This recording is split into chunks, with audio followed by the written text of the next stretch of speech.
চালু করা চলবে না। সরকারি স্কুলগুলির পরিকাঠামোগত উন্নয়ন করতে হবে। সরকারি বাধ্যতামূলক দাবিতে মাধ্যমিক শিক্ষা অধিকর্তার নিকট ডেপুটেশন সফল করুন। সরকারি শিক্ষা ব্যবস্থা রক্ষার্থে বাধ্যতামূলক ইনকিলাব জিন্দাবাদ। এনএসএস জিন্দাবাদ। অবিলম্বে বিদ্যুৎ প্রকল্প বাতিল করতে হবে। আইডিএসও ছাত্র সংগঠনের পক্ষ থেকে শিক্ষার 5 দফা দাবি নিয়ে এখানে আমরা বিক্ষোভ সভা অনুষ্ঠিত করছি। এই বিক্ষোভ সভার পরে আমরা প্রতিনিধি দল শিক্ষা ভবনের মাননীয় মাধ্যমিক শিক্ষা অধিকর্তার সাথে আমরা একটা মেমোরেন্ডাম সাবমিট করব।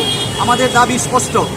প্রথম দাবি হচ্ছে এই যে সারা রাজ্যব্যাপী যে বিদ্যাজ্যোতি প্রকল্প, সেই বিদ্যাজ্যোতি প্রকল্পে আমরা চাই এটাকে সম্পূর্ণরূপে বাতিল করা এবং প্রত্যেকটা স্কুলে প্রয়োজনীয় সংখ্যক শিক্ষক নিয়োগ করা, সরকারি শিক্ষা ব্যবস্থার পরিকাঠামোর উন্নয়ন করা, শিক্ষার সর্বস্তরে ফি মুকুব করা।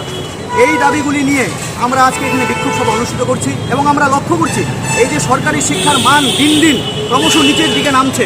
প্রত্যেক দিনের পত্রপত্রিকায় আমরা দেখছি ছাত্রছাত্রীরা স্কুল ক্লাস বন্ধ করে তারা আজকে রাস্তায় বিক্ষোভ দেখাচ্ছে।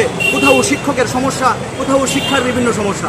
তাহলে সরকার এই যে শিক্ষার যে এরকম একটা সরকারি শিক্ষার মান নষ্ট হচ্ছে, তাহলে সরকার তো আরও বেশি স্বতঃস্ফূর্ত হওয়ার কথা। এবং আমরা তাও লক্ষ্য করছি যে দেখুন আপনারা প্রত্যেকটা স্কুলে শিক্ষকের অভাব। এই রিসেন্টলি 588টা স্কুলে একটা মাত্র শিক্ষক দ্বারা পরিচালিত হচ্ছে, আজকে পত্রপত্রিকা প্রকাশিত হচ্ছে। তাহলে কোথায় শিক্ষার গুণগত শিক্ষা?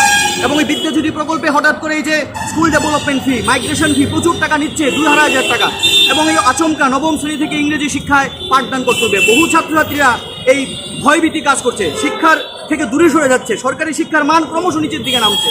তাহলে এই যে বিদ্যাজ্যোতি প্রকল্প জাতীয় শিক্ষানীতির এই অঙ্গ, এবং সরকার চাইছে যে সরকার এই শিক্ষা ব্যবস্থা থেকে একদম দূরে যেতে চাইছে এবং সমস্ত দায়ভার আজকে ছাত্রদের উপর চাপছে। ফলে আমরা তার তীব্র প্রতিবাদ জানাচ্ছি এবং আপনাদের মাধ্যমে আমরা এই কথাটাই বলতে চাই যে সরকারি শিক্ষার মান রক্ষার্থে রাজ্যের সমস্ত ছাত্র সমাজ, শিক্ষা অনুরাগী মানুষ আপনারা এগিয়ে আসুন এবং শিক্ষাকে রক্ষা করুন। এই আহ্বান রেখেই আজকের আমাদের এই বিক্ষোভ সভা। আমি রামপ্রসাদ আচার্য, অল ইন্ডিয়া ডেমোক্রেটিক স্টুডেন্টস অর্গানাইজেশনের রাজ্য সভাপতি।